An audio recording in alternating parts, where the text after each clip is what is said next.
100% fees రాయితీతో AI నేర్చుకోవాలనుకుంటున్నారా? Attend quality thought gen AI test 2025. Sir jail manual ప్రకారం తప్పు చేసే పనిష్మెంట్ ఏ విధంగా ఉంటాయి? జైలు మాన్యువల్ ప్రకారంగా పనిష్మెంట్లు ఉంటాయండి. అంటే వారు ప్రిస్క్రైబ్డ్ ఉండే సబ్సిడరీ జైలు మాన్యువల్లో ఉన్నాయి ప్రిస్క్రైబ్డ్. ఆ ప్రిస్క్రైబ్డ్ ఏంటంటే ఇంటర్వ్యూలు కట్ చేయటం, ఆ తర్వాత అతనికి ములాఖాతులు తీసేయటం, తర్వాత ఏదైనా రెమిషన్ ఉంటే రెమిషన్ తగ్గించడం, అలాంటివి ఉంటాయి. అందుకనే లైఫర్స్ వాళ్ళందరూ కూడా చాలా జాగ్రత్తగా రూల్స్కి అనుకూలంగానే చేస్తారు తప్ప వ్యతిరేకంగా చేయరు. ఎందుకంటే యూటీ ప్రెజెన్స్ అండి, యూటీ ప్రిజనర్స్ ఎవరన్నా యూటీ ప్రిజనర్స్లో కూడా ఓన్లీ 5% కొంచెం డీవియంట్ మేనర్ ఉన్న వాళ్ళు ఉంటారు, కానీ 80 to 90% వరకు చాలా వరకు లా ఒబైడింగ్ పీపులే ఉంటారు. ఎందువల్ల అంటే వాళ్ళు ఏదో యాక్సిడెంటల్గా కానీ సడన్ ప్రొవొకేషన్ వల్ల కానీ ఏదన్నా కేసులో ఇరుక్కోవటం అవుతుంది తప్ప అట్లా అవ్వదు. ఎందుకు ఇప్పుడు మాకు సర్వీసులో చేరినప్పుడు చోరీ కేసుల మీద చాలా ఎక్కువగా రిమైండ్ వచ్చాయి, చోరీ కేసుల్లో ఎక్కువ వచ్చాయి.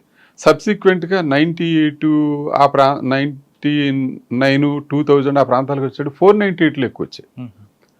ఆ ఫ్యామిలీ మొత్తం కేసుల్లో పెట్టేవాళ్ళు, ఫ్యామిలీ మొత్తాన్ని కేసులో పెట్టేవాళ్ళు. సబ్సిక్వెంట్గా తర్వాత 498లో కోర్టు కూడా రిమాండ్ ఇవ్వకోకుండా ఉండడం వలన తగ్గినాయి. కానీ కొంచెం మన చట్టాల ప్రకారంగానే లోపలికి వచ్చే ముద్దాయిలు దాన్ని బట్టి ఆధారపడి ఉంటాయి. సార్ సాధారణ జైల్లోకి వచ్చిన తర్వాత యోగా, పేపర్ చదువుకోవడం ఇవన్నీ నేర్పుతారంట, వాస్తవం? అవునండి, అవును. యోగా చేస్తారు. అసలు ఒక్కొక్క డిఏజీ అయితే డిఏజీ గారు అయితే ఫిజికల్ పెరేడ్కి బాగా ఇంపార్టెన్స్ ఇచ్చేవారు. వాళ్ళకి లెఫ్ట్ రైట్ చెప్పడం కానీ వాళ్ళ మూమెంట్ చేయటం కానీ అట్లా కూడా చేయించేవాడు. ఎందుకనంటే వాళ్ళు అందులో కనుక ఎంగేజ్ చేసి వాళ్ళకి యోగాలో కనుక పెట్టినట్టయితే వాళ్ళకి మిగతా డీవియేషన్ ఆలోచనలు అయితే ఉండకోకుండా ఉంటాయి. లేకపోతే idle men's brain is devil's workshop అని అట్లా అదొక ఫేమస్ ప్రోవర్బ్. కాబట్టి అట్లా కాకుండా ఉండాలనే ఈ తాపత్రయం అంతా. జైల్లోకి కొత్తగా ఒక వ్యక్తి వచ్చారు, ఏదో మీరు అన్నట్లుగా 498లోనో లేదంటే రోడ్ యాక్సిడెంట్లోనో అంతవరకు నేరం చేయని వ్యక్తి ఫస్ట్ టైం వచ్చినప్పుడు ఆయన తీసుకువెళ్ళి మీరు పాత నేరస్తుల మధ్యన పెడతారా లేదా సెపరేట్ పెడతారా? ముందుగా ఆయన మూవ్మెంట్స్ అబ్జర్వేషన్ చేసి క్వారంటైన్ అసలు ఎలాగుంటదండి? ముందు సెంట్రల్ జైల్లో పెద్ద జైల్స్ ఉన్నాయనుకోండి, క్వారంటైన్ ఉంటుంది. సాధారణంగా రాగానే పుట్టుమచ్చలు చూస్తారంట, వాస్తవం? అవునండి, అది వెరిఫై చేయాలి. లేకపోతే ఇప్పుడు కోర్టులో ఒక అతను వారెంట్ ఇచ్చారు, పుట్టుమచ్చలు ఇచ్చారు, వారెంట్ ఇచ్చారు.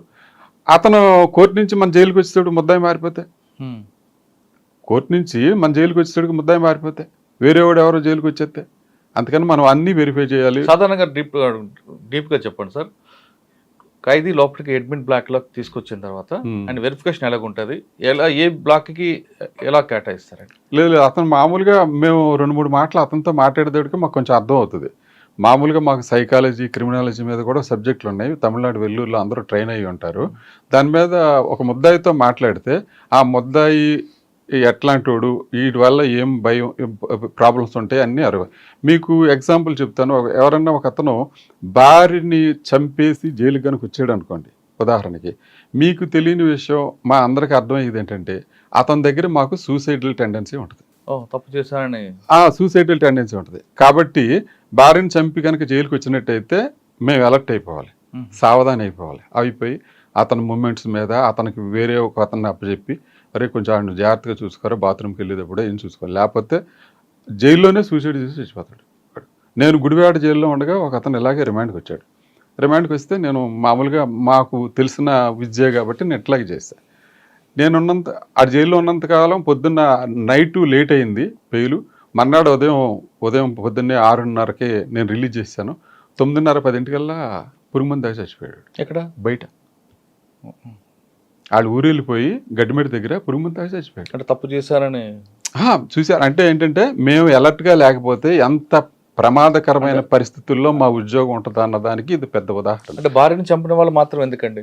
అది వీళ్ళకి ఆ సడన్ ప్రొవొకేషన్లో ఆ భార్య వేరే వాళ్ళతో ఉండటం వల్ల ఏదో అట్లా చూసి ఇతను సడన్గా అయిపోయి చేసేస్తాడు తప్ప తర్వాత ఇతను మెమరీస్కి అన్నీ గుర్తొస్తాయి. ఆ ఆవిడతో ఇతను గడిపిన మధుర క్షణాలు కానీ, ఆ భార్య ఇతని పట్ల తీసుకున్న కేరు గుర్తొచ్చి కానీ ఇట్లాంటి అవకాశాలు అయితే ఎక్కువ ఉంటాయి. ఇప్పుడు కూడా జైల్లో ఎప్పుడన్నా మీరు రేరుగా ఎవరన్నా సూసైడ్ చేసుకుంటే చాలా వరకు వీళ్ళే ఉంటారు, ఈ రీజన్ ఈ రీజన్తో ఉన్నవాళ్ళు ఉంటారు. సార్ అదే విధంగా దొంగతనం చేసిన వాడు కానీ, రేప్ కేసులో వచ్చిన వాడు కానీ, చిన్నపిల్లల్ని హత్య చేసిన వాడు వచ్చిన వాళ్ళ ఫీలింగ్స్ ఎలా ఉంటాయి? వాళ్ళ ఫీలింగ్స్ చాలా వరకు రొటీను క్రిమినల్స్, రొటీను అయిన వాళ్ళు అయితే వాళ్ళంత అఫెండ్ అవ్వరు. మామూలుగా కొత్తగా వచ్చిన వాళ్ళు మట్టుకి చాలా భయపడతారు. సార్ ఫస్ట్ మీరు అన్నట్లుగానే పుట్టుపచ్చలు అనే వెరిఫై చేసిన తర్వాత అడ్మిన్ బ్లాక్ పంపిస్తారా, లేదు హ్యాబిచువల్ అఫెండర్ ఎక్కడ ఉందో ఆ బ్లాకే పంపిస్తారు? లేదు, అట్లా పంపించరండి, అట్లా హ్యాబిచువల్ అఫెండర్లో పంపించరు. మామూలుగా వాడిని అడ్మిషన్ తీసుకున్న తర్వాత చూస్తాం ఆ కేసుని బట్టి, ప్లస్ కేసు ఎలా ఉంది, తర్వాత అతను మాట్లాడిన తర్వాత మేము కొంచెం గ్రహిస్తాం కదా, గ్రహించిన దాన్ని బట్టి క్వారంటైన్ పంపిస్తాం, అబ్జర్వేషన్లో పెడతాం. ఎందుకనంటే అతని దగ్గర కూడా ఏదైనా ఇన్ఫెక్షన్స్ డిసీజ్ ఉంటే మొత్తం జైలు అంతా వచ్చేస్తుంది. అవును, అది కూడా ఉంటుంది కదా, ఆ కేర్ కూడా తీసుకోవాలి, హైజీనిక్ కూడా ఉండాలి కదా, అందుకని ఆ కేర్ కూడా తీసుకోవాలి కాబట్టి మేము అట్లాగే చేస్తాం. కానీ కొంతమంది జైలుకి వచ్చిన తర్వాత చనిపోతుంటారండి, కారణం ఏమంటారు? మామూలుగా కొంతమంది బయట బాగా డ్రింక్ అలవాటు ఉంటుంది, ఉదాహరణ బయట బాగా డ్రింక్ అలవాటు ఉంటుంది, అయాచితంగా డబ్బు వచ్చేస్తే ఉదయం నుంచి సాయంత్రం దాకా బ్రేక్ఫాస్ట్, లంచ్, డిన్నర్ కూడా అంతా మందు మీద జరుగుద్ది. సడన్ గా జైలుకి వస్తాడు, మందు దొరకదు, ఏం జరుగుద్ది అప్పుడు? అప్పుడు మీరు ఒకసారి మంగళగిరిలో ఉండగా డాక్టర్ గారిని అడిగా, ఏంటండి ఇటు పరిస్థితి వచ్చినప్పుడేమో చక్కగా సరదా బుల్లులా ఉన్నాడు, ఇప్పుడు ఏంటి ఎలాగ అయిపోయాడంటే ఆడిదేం లేదండి, ఆడి బాడీ ఆల్కహాల్కి ఎడిక్ట్ అయిపోయింది, ఆడి బ్రేక్ఫాస్ట్, లంచ్, డిన్నర్ మొత్తం అంతా దాంతో అది గ్లూకోజ్ తయారు చేసి ఆడి బాడీని నిలబెడుతుంది. ఎప్పుడైతే మీరు అది చేయలేకపోయేదాడికి అటు డేలా అయిపోయాడు, అందుకని అడిగి హెల్త్ మీరు ఎలా చేసేసారు అనుకోండి, మళ్ళీ మామూలుగా సరదా బుల్లులా తయారవుతాడు. ఏదో కొంచెం సేలండి అది ఎక్కిచ్చారు, 2 రోజులు ఎక్సైజ్ కేసులో వచ్చినట్టున్నాడు, 2 రోజులు 3 రోజులు ఉన్నాడు, తర్వాత అంతేగాని మీరు మధ్య ఇవ్వలేదు. ఎవరు ఇల్లీగల్ యాక్టివిటీస్ చేసి ఉద్యోగం మీద తెచ్చుకుంటారండి. ఇంకోటి ఏంటంటే ఉద్యోగం అంటే కళ్ళకద్దుకుని చేసుకునే ఉద్యోగం. మేము ఖాళీగా రోడ్డు మీద తిరిగి రోజుల్లో ఎంతో కష్టపడి స్టార్ టెస్ట్ పాస్ అయ్యి ఇంటర్వ్యూ ఫేస్ చేసి ఇన్ని మార్గాలు ఎత్తుక్కున్న తర్వాత మమ్మల్ని సెలెక్ట్ చేసుకుని వచ్చిన తర్వాత అది పోగొట్టుకోవడానికి ఎవరు ఇష్టపడతారు చెప్పండి? కరెక్ట్ అండి. సార్ ఇందాక మీరు చెప్పారు పాత అఫెండర్లందరికీ కొత్త వాళ్ళతో కలపమని, కానీ పోలీసులు చెప్పే ప్రకారం పాత వాళ్ళతో కలిసి కొత్త ఐడియాలు వస్తాయి, అదొక యూనివర్సిటీ అవుతుంది జైల్స్ అంటారు, మరి ఏ బేస్తో అంటున్నారు? యూనివర్సిటీ అవుతుంటే ఎవరు ఖైదీలు చెప్పే వెర్షన్ ఖైదీలు చెప్తారండి, పోలీసులు చెప్పే వెర్షన్ పోలీసు వాళ్ళు చెప్తారు. We are meant for correctional services, మేము దానికోసమే ఉన్నాం, దానికోసమే చేస్తాం. అంటే అందరూ ఒకలా చేస్తారా ఉద్యోగం అంటే దానికి మేము మా దగ్గర నుంచి సరైన సమాధానం లేకపోవచ్చు. ఉదాహరణ శ్రీకాకుళం జైలు సూపరింటెండెంట్గా నేను చేశాను.